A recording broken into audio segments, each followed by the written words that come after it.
as the slide says, that's my name, Peter Merholz. You can hit me up at that email address or at that Twitter handle. I'm going to start with a brief history lesson. It's 1880, and you get your latest issue of the Scientific American supplement, which has a feature on a new photographic apparatus, camera, and there's an accompanying article that goes along with it that explains how it works. And I'm going to circle every letter, and every letter is basically every part of the camera, and every part of the camera has something to do. And what's most interesting to me is that at the time, this was considered one of the most practical systems for the itinerant photographer, i.e. the photographer on the go. A bulky camera with 28 steps in order to take a picture is considered the best that you can do if you want to take a picture while you're out and about. There was a gentleman who had a different notion. This is George Eastman, and he was able to capture that idea in a compelling phrase. You press the button, and we do the rest. He invented the Kodak camera. Before that, he actually invented the film. It was important going from the kind of big glass plates to roll film. And then when he decided to, in order to sell this film, he needed to invent a camera, he put it in something that was way easier to use than what had come before. So instead of the 20-some steps that there were before, he had it down to 3. Pull the cord, turn the key, press the button. And what Eastman realized is that the experience is the product that he was selling. The experience of using this device was the product he was selling, not just the thing itself. There was another gentleman who understood product and experience pretty well. And he has a quote that I like to go back to. It starts with, when you start looking at a problem and it seems really simple with all these simple solutions, you don't really understand the complexity of the problem. And your solutions are way too oversimplified and they don't work. And what he's explaining is the beginning of kind of the evolution of any technical product category. And that beginning begins with the technology. Some new technical capability that allows for something to happen that didn't happen before. So for example, this is the Nokia communicator, I forget what number, 9000 or something. And it was the first mobile internet connected device. The first device you could take anywhere and connect to the internet. Not a lot to look at, grayscale, maybe 4 shades of gray, clunky, ugly, difficult to use, slow, but as Samuel Johnson said, like a dog walking on his hind legs, it is not done well, but you are surprised to find it done at all. Right, so this is that stage when you're just like, oh my God, I can do this thing I've never been able to do before, and it's worth it. But pretty quickly, products evolve past this stage. And what Steve had to say about it is, then you get into the problem and you see it's really complicated. You come up with all these convoluted solutions. That's sort of the middle.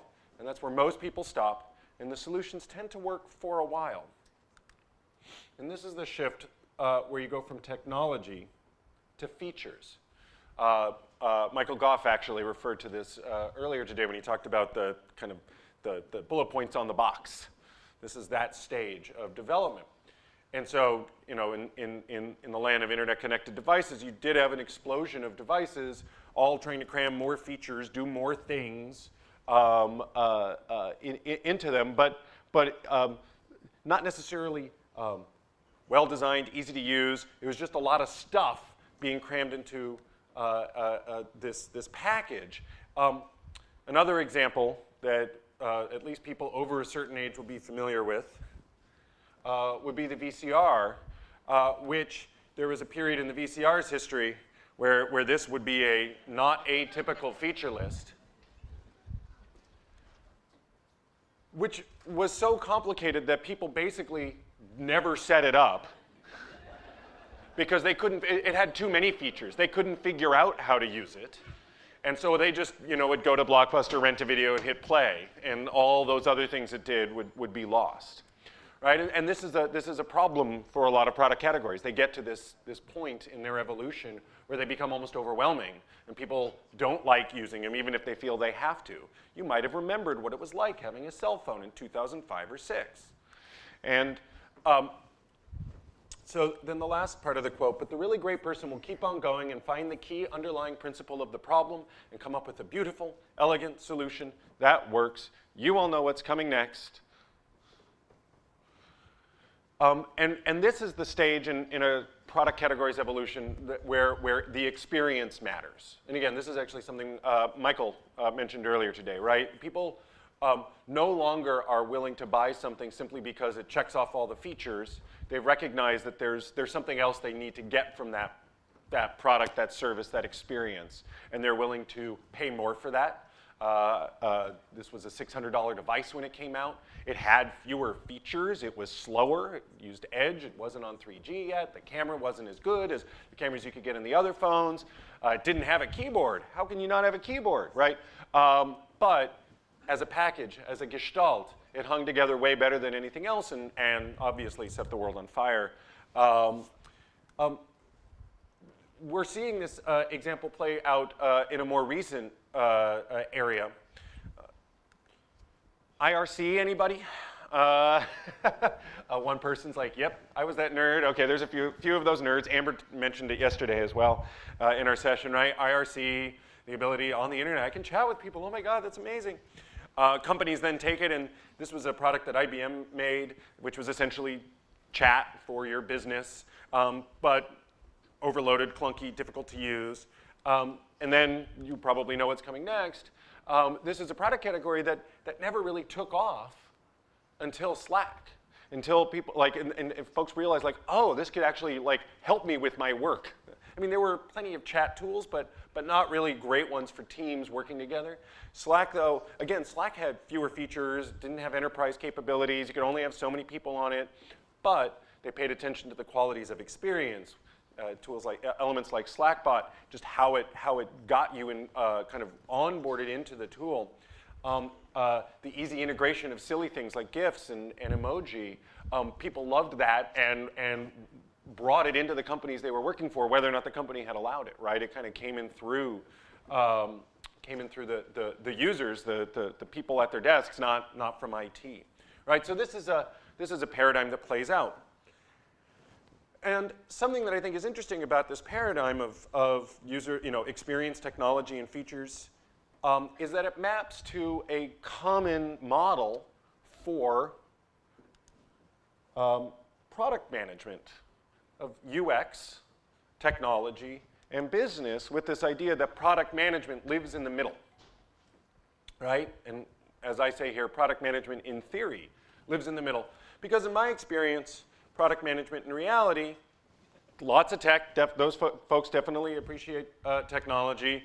Many product managers have some type of business background, have a responsibility to the business. UX, not so much. And so the problem with this is when product management is out of balance in this way, you're not addressing the whole problem. So there's and I know this is not cognitively, neuroscientifically accurate to think about right-brained and left-brained as dichotomous as I'm about to present it, but bear with me, right? You have the stereotypically left-brained functions of tech and business. Tech and business are stereotypically left-brained enterprises focused on analysis, being reductive, rigorous, bottom-up, evaluative, quantitative, measurable, right? So that's kind of the world of technology and business. The world of user experience and design is more emotional, additive, intuitive, top-down, generative, qualitative. And this isn't to say that one is better than the other, but when you only have one, you only have one, right? And in order to deliver the kinds of experiences that we seek to deliver, you need to have both, right? This was, Michael Goff was basically saying, his job is to bring all that stuff on the right into the worlds that he's working in.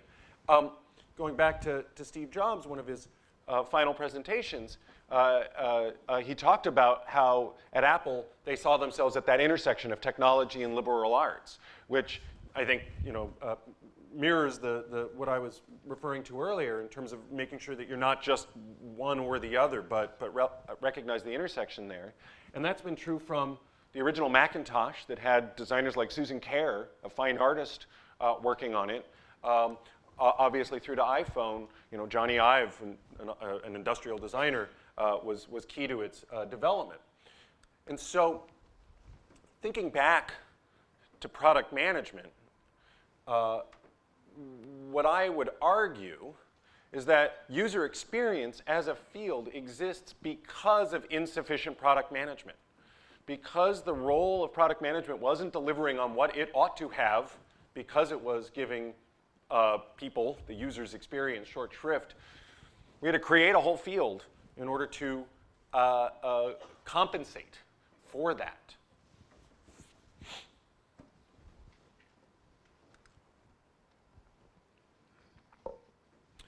So a few years ago, wearing this exact same shirt,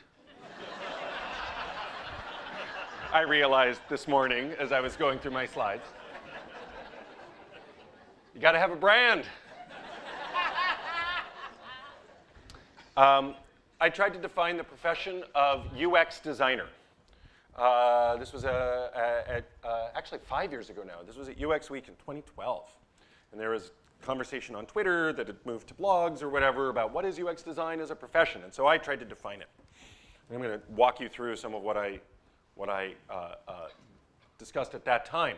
There's a diagram from Dan Saffer, who used to work with me at Adaptive Path.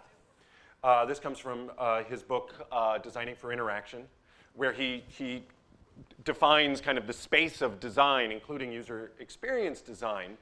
And he sees user experience design as this kind of umbrella that encompasses all these different other forms of design. I won't read them all. You can see them here.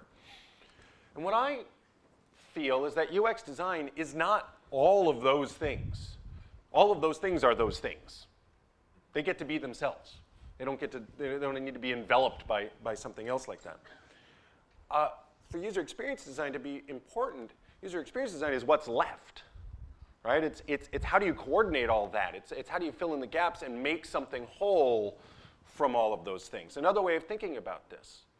This is an organization chart from the Walt Disney Company and specifically around film production. And if you zoom in the middle, you've got the director and the various departments that the director is overseeing: ink and paint, camera, cutting, sound, music, and animation, right? The director keeping the vision in his head, I'm sure, at Walt Disney, but his or her head.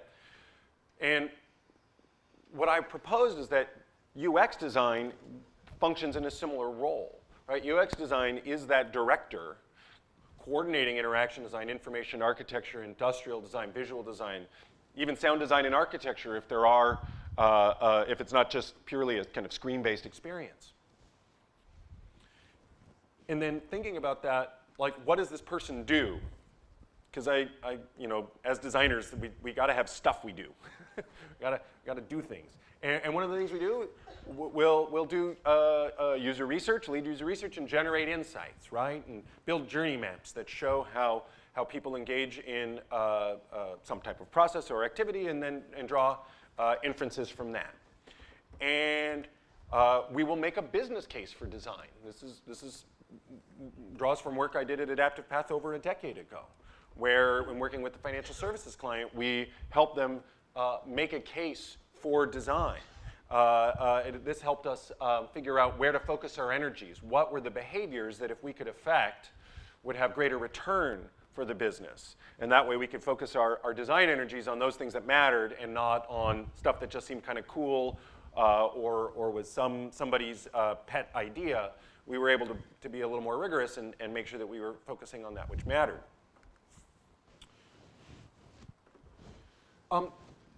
UX designers, very importantly, facilitate cross-functional ideation, right? Get everybody in a room, get them at a whiteboard, get them drawing, get them creating. Be that facilitator, get the best ideas out of other folks.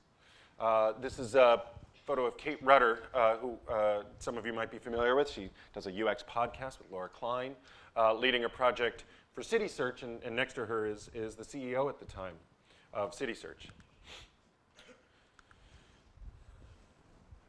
Coming out of those types of activities, you're generating concepts, right? So UX designers are working with teams to come up with a lot of ideas, more than you could possibly make sense of, most of which are going to be terrible.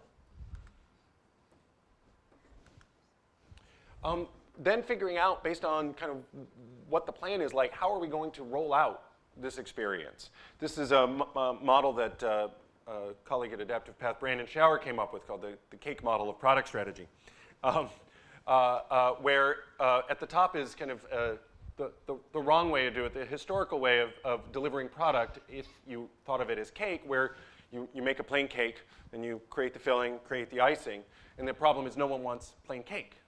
And instead, what we proposed is, start with the cupcake, then you move on to the birthday cake, then you move on to the wedding cake, right? You start small, but complete, and every stage the experience is complete. Some of you were probably familiar with, and I showed yesterday during my workshop, Henrik Nieberg's similar drawing going from the skateboard to the car, right? Similar idea. Right, so we're creating these roadmaps and doing planning. This type of experience planning, figuring out at every stage along the way, what is the experience we're going to release? This comes from work I did after leaving Adaptive Path for a family history website and service, and how that service would evolve across 4 stages, from just make it stop sucking to this automagic family tree generator that used machine learning and artificial intelligence. So all you had to do is give it your name, and boom, it could draw your family tree for you. And what it was going to be like every stage of the way. This role is also in this UX designer is delivering an experience, strategy, and vision. This can be realized in a lot of different ways. It could be prototypes and concepts of future experiences. It could be models, conceptual models of systems. You see a prototype on the bottom right. That is the SafeRx master's thesis that Deborah Adler did before it was turned into ClearRx for Target, or the set of experience principles down there, which were I think for Windows 8. Jensen Harris shared that at an Adaptive Path conference, right? So coming up with these things, UX designers help articulate kind of where we're going, where our future is, and what will it look like when we get there. And then finally, as we start to build, the UX designer is responsible for ongoing oversight and orchestration, making sure that as things are happening, that they are marching towards that vision that had been set out. So I give this talk. I share these ideas about what a UX designer does, and almost immediately the feedback is, wait a minute, isn't that product management?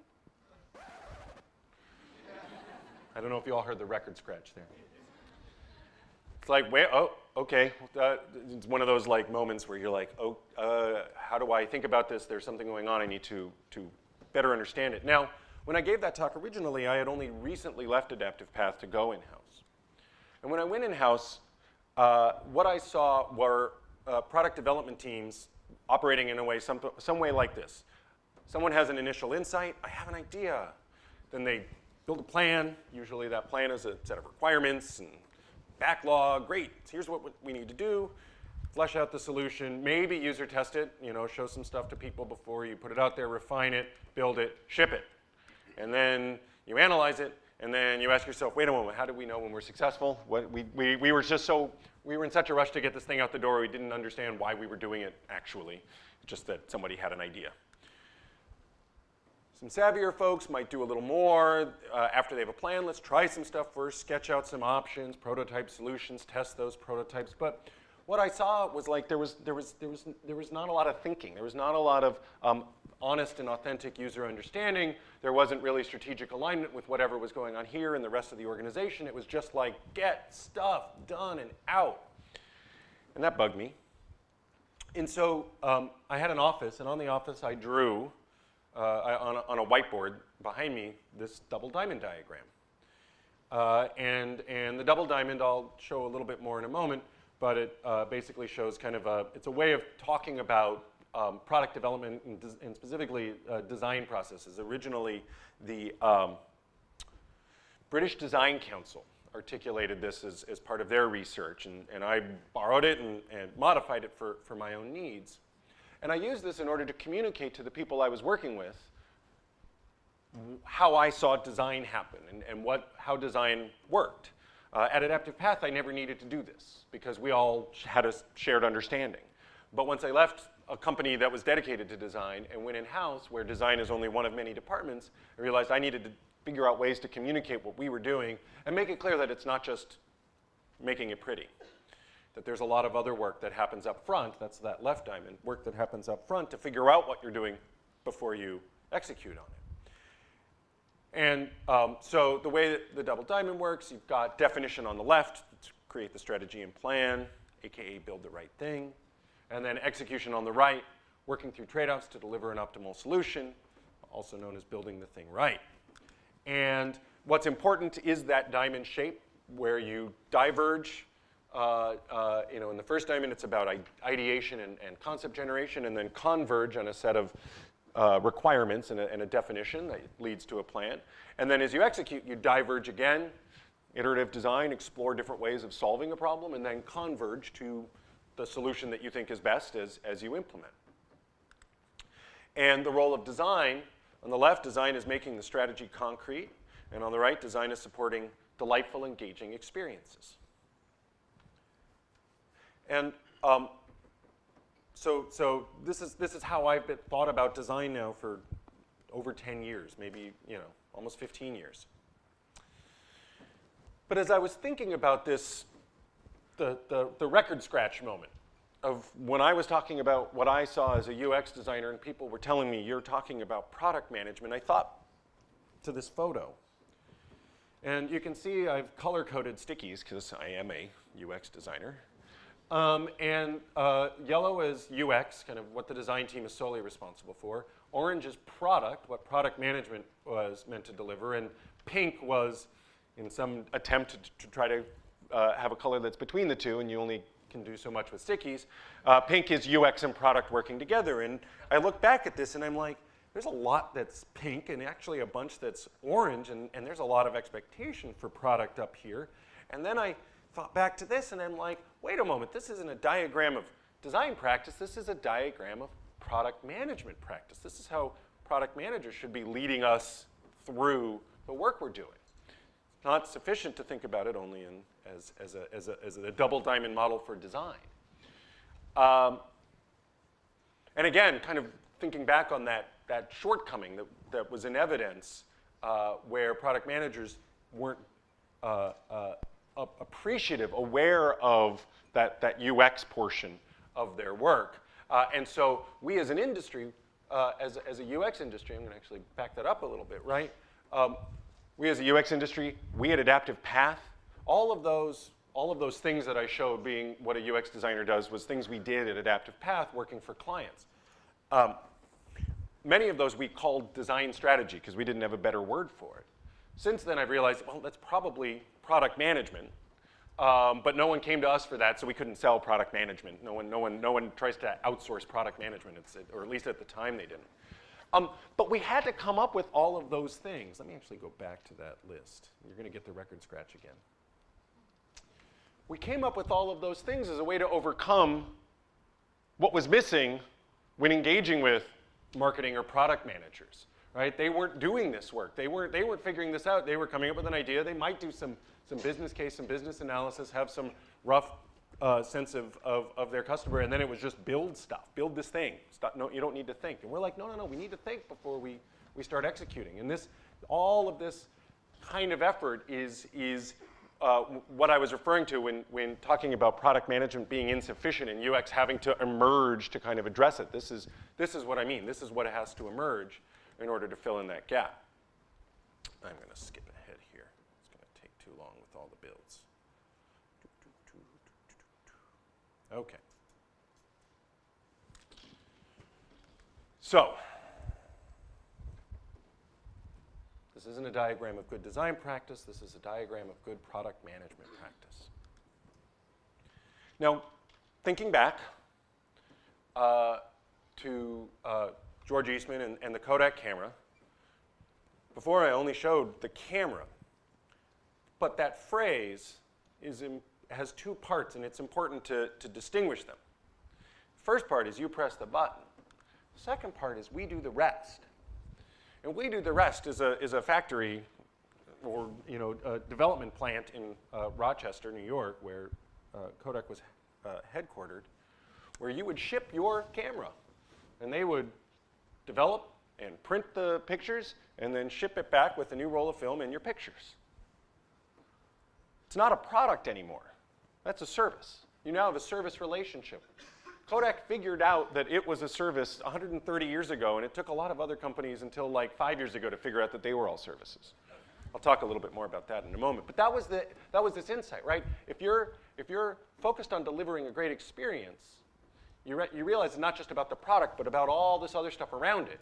And in order to make his customers happy, he didn't want them feeling like they had to go develop their own film and print their own photos. He was going to take care of that for them, right? That's a better experience.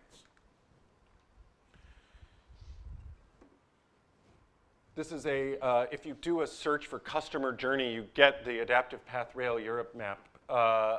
So here it is again. And it's an experience map that shows the journey of buying, basically engaging in a travel experience from the planning to the purchasing to the post-purchase and then travel experience. And it depicts all the different touch points and decision points that people have along the way. And part of the point of this, we were working for a client that was focused on their web and mobile experience, but we wanted to highlight there's a lot more than just web and mobile in the experience they were delivering, and they needed to think about all of that. And products and features, the thing to keep in mind, products and features are simply a manifestation of a service relationship. Everything is or is becoming a service. Think you work in a product company, you think you work on a product team, you don't anymore. Or if you do, you're about to become commoditized. I worked at Jawbone. We made the fitness tracker there on the right. It's kind of, here's this evolution of pedometry from a mechanical device to a digital device, unconnected to a connected digital device that didn't even have a display. The only way to find out how many steps you have is to open the app. The app, though, actually didn't draw from the device. The app drew from the cloud. Because your steps would relate immediately to the cloud, then processing was happening there, and then it was brought back to your app. But something as simple as pedometry is now an always-on 24/7 connected service. Everything is. Michael was here from Microsoft. They sell pretty much all their software by subscription. You do not buy box software anymore. Adobe doesn't sell box software. Microsoft doesn't sell box software. You can't if you wanted to. You have to pay the $50 a month or whatever it is now, right? That's a service relationship. That's an always-on connected service relationship. Everything is a service. And when thinking about everything being a service, you need to think differently then about how are you going to deliver on that service. So instead of organizing by products, and again, the folks who were in my workshop yesterday, you've seen this before. Consider this a refresher course. Instead of organizing by products, so this is a set of products from an e-commerce site, product teams. And they're really features, search and browse, product page, growth, tools, et cetera. Design teams should organize by customers, right? And so you have the sense of in a marketplace where there's a buyer and seller, you have a sense of a buyer experience. And you have a team that delivers against the buyer experience. So they're not organized by the product, they're organized by that buyer and their experience that happens to cross a set of products. But the team overarches it. And same thing on the seller side.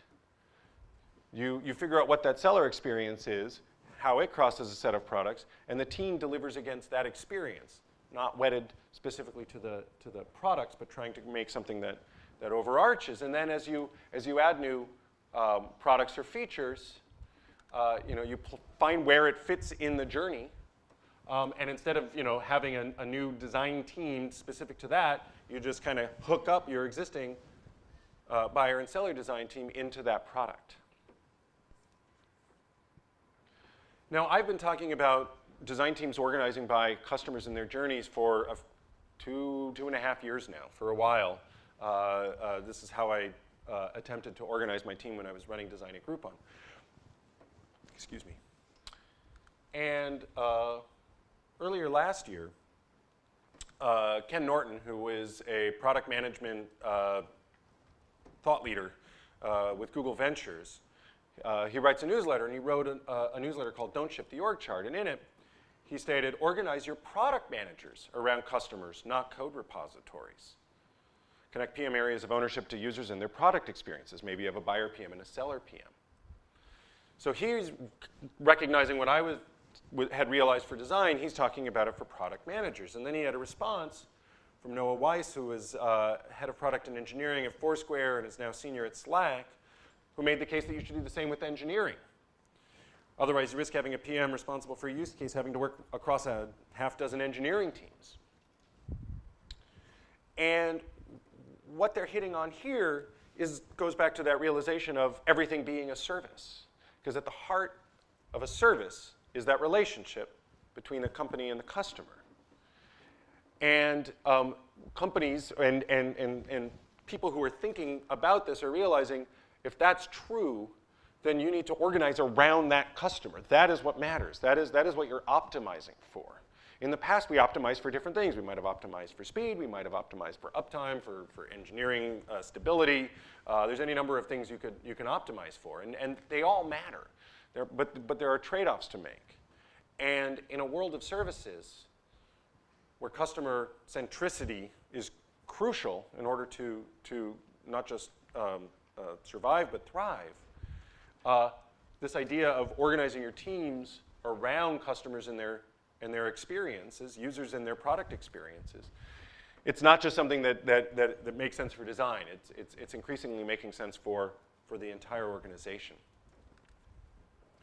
I'm going to leave you with a thought here. So this was kind of how product management was operating in reality.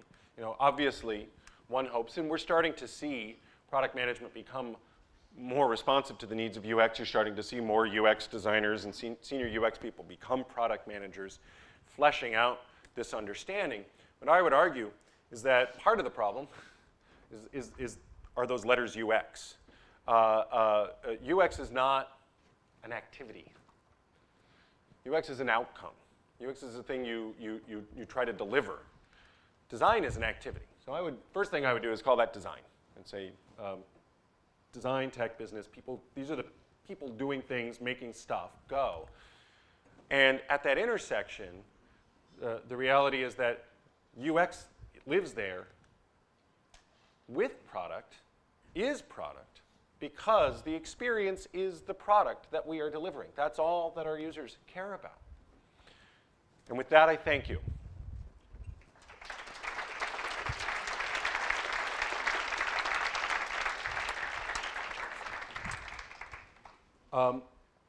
After this, there is going to be a book signing. Many of you have bought books. I'm happy to sign them. There were a few left. If they sell out and you want to get them separately, you can go to O'Reilly.com and use the AUTHD, A-U-T-H-D code, and that'll give you a discount whether it's a hardcover or an ebook. Joe, we have about 5 minutes or so. Or do you want to do questions? Or?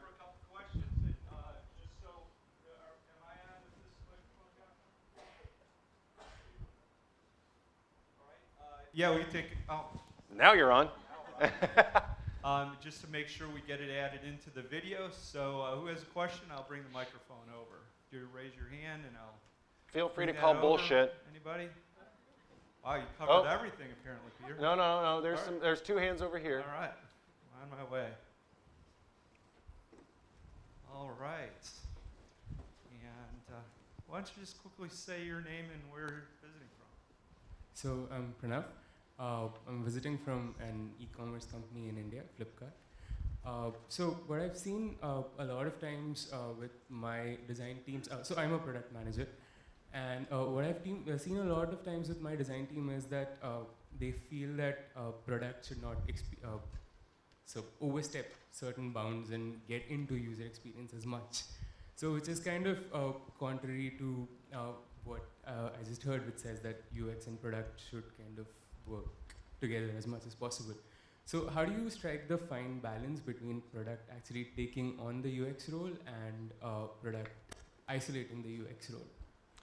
Well, and that's where the distinction between UX and design is important and needs to be teased out, right? Product should not be mocking up, wireframes and like articulating what the design is. But product managers and designers can work together to figure out all that left diamond stuff. That's a place where it shouldn't be considered stepping on toes, right? You guys can be doing customer research together. You can be doing sketching and ideation together. You can be developing prototypes together. It's more on that right side where it's time to deliver and execute. That product management, the responsibility there is to make sure that the design team is delivering according to plan, according to whatever the desired success metrics had been identified, and making, working with the design team to make sure that they're remembering that. Designers are not flawless by any stretch, and often get caught up in what they want to do as opposed to what they should be doing or what's important, right? And there's a role for product management to remind the design team, yeah, that might be cool, but that's not appropriate for these reasons, right? And to remind the team and articulate those reasons. So I see that as kind of the distinction. It's less about UX, right? Design, product, engineering, marketing should all be working together to define the user experience. Product needs to back off when it's time for the design team with that plan and with that understanding of what's to be done to then execute against that plan. So there was one more hand at the far right. My right, your left.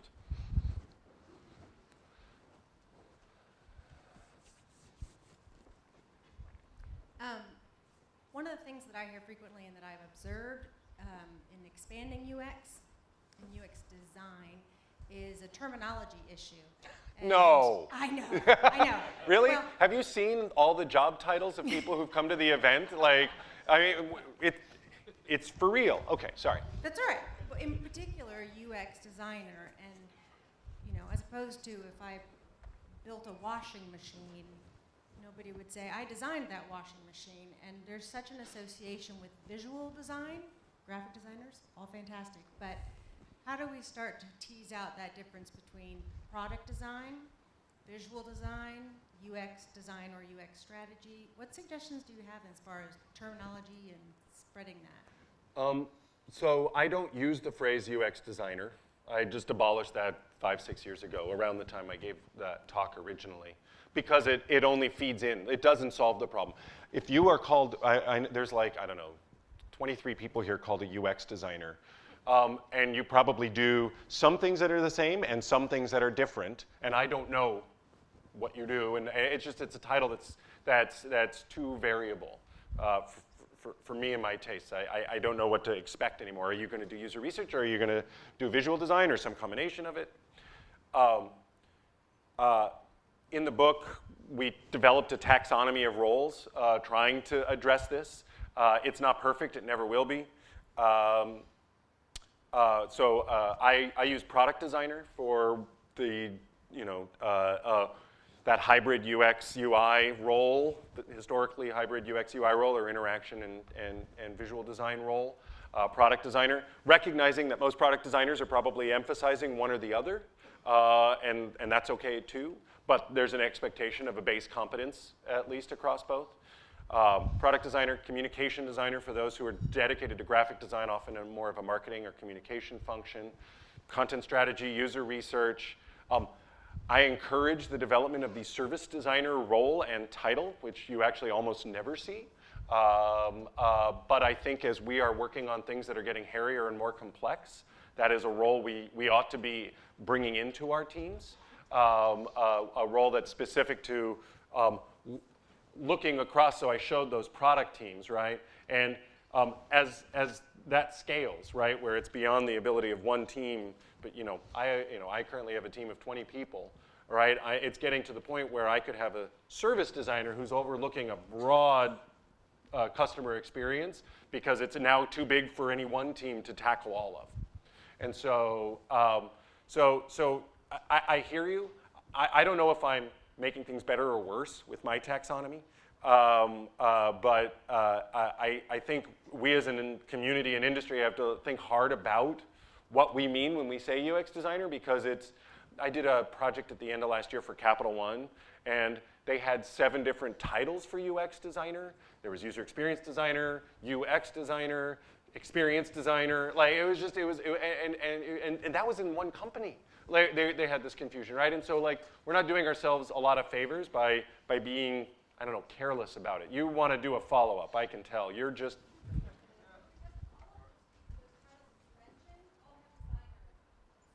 no, UX researcher and content strategist don't have designer. Yeah. I'm not sure I was able to get over to the other side of the room, but we're kind of hit our tough. Understood. Let me just catch that one point. So basically, she's asking, what do you call that role that does try to synthesize all this stuff, but not graphic design? Service designer is not a bad place to start. Product designer can work, but there's going to be some assumption that there is some graphic design capability. You could go old school and be an interaction designer or an information architect. But the problem, you're making faith. We should talk off. We'll talk separately. None of this is making you happy. I am a terrible visual designer. Well, so I'm a terrible visual designer, and so I empathize with what you're saying in terms of like I can bring a lot of value, but I can't make it look pretty, and people only see the pretty and don't recognize that other value, and how do we manage that?